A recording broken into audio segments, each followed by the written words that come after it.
ज्येष्ठ गायिका आशा भोसले यांना हृदयविकाराचा झटका.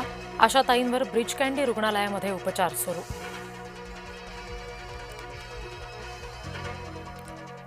पंतप्रधान मोदींचा सिलिगुडीमध्ये रोड शो. पश्चिम बंगालमध्ये 23-29 एप्रिल रोजी मतदान. ममता बॅनर्जी यांना सत्तेबाहेर करण्यासाठी भाजपचा जोरदार प्रचार. अमेरिका इराण यांच्यातील शांतता चर्चा सकारात्मक झाल्याची सूत्रांची माहिती. इस्लामाबादेत दोन्ही देशांच्या प्रतिनिधींमध्ये जवळपास 1.5 तास चर्चा. अमेरिकेवर इराणचा विश्वास नाही. पाकिस्तानात सुरू असलेल्या चर्चेवर सुद्धा विश्वास नाही. इराणचे परराष्ट्र मंत्री अब्बास अराक्ची यांची भूमिका.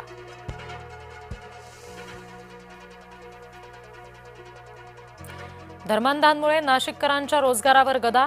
आयटी कंपनीचा नाशिकमधील वादग्रस्त कार्यालय बंद होणार.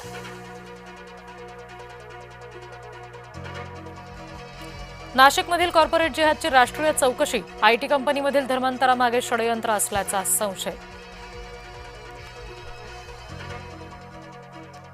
तुळजाभवानीच्या भाविकांवर प्रथमच बंदी. देवीच्या छबिन्यात हाणामारीचं प्रकरण निकाली. 10 भाविकांना मंदिर प्रवेश नाहीच.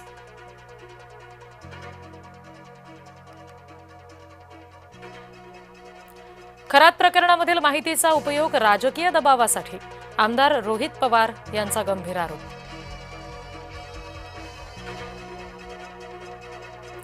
कराडमध्ये सह्याद्री एक्सप्रेसवर मध्यरात्री दरोडा. सिग्नलमध्ये बिघाड करून दरोडेखोरांनी प्रवाशांना लुटलं.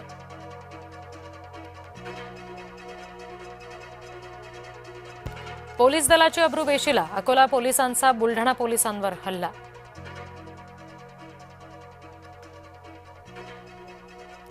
कल्याणमध्ये रातोरात गॅस एजन्सी बदलली. कल्याणचे हजारो गॅस ग्राहक वाऱ्यावर. अचानक गॅस एजन्सी बदलण्याचं कारण गुलदस्त्यात. युद्धामुळे हॉटेलमधून मांसाहार गायब. सिलेंडर तुटवड्यामुळे हॉटेलमध्ये तळणीचे पदार्थ घटले.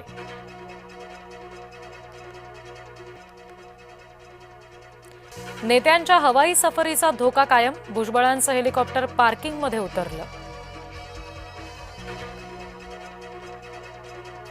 संसद परिसरामध्ये पंतप्रधान मोदी आणि राहुल गांधी एकत्र. संसद परिसरात दोन्ही नेत्यांमध्ये चर्चा.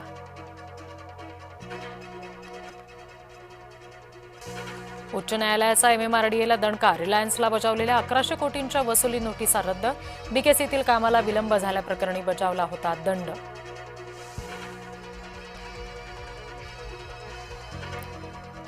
हवाई वाहतुकीवर शनी कोपला. दुबईहून काठमांडूला जाणारं विमान अचानक लखनौमध्ये उतरवलं.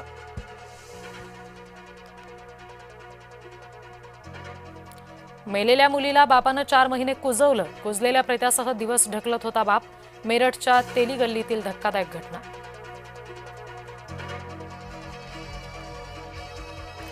गोवंडीमध्ये नाले सफाईला अजूनही मुहूर्त नाही. नाले तुंबल्यास गोवंडीकर संकटात जाण्याची भीती.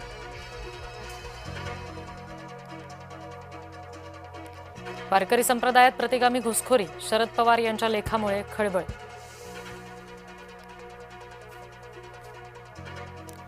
शरद पवार यांना वारकरी ओळखताच आला नाही. मुख्यमंत्री देवेंद्र फडणवीस यांनी शरद पवारांना सुनावलं.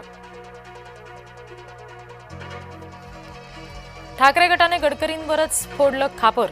मुंबई गोवा महामार्ग गडकरींमुळेच रखडला. माजी आमदार वैभव नाईक यांचा दावा. उपमुख्यमंत्री उन्हाळी सुट्टीवर. दरे गावात एकनाथ शिंदे यांचा स्वतःच्या शेतात फेरफटका.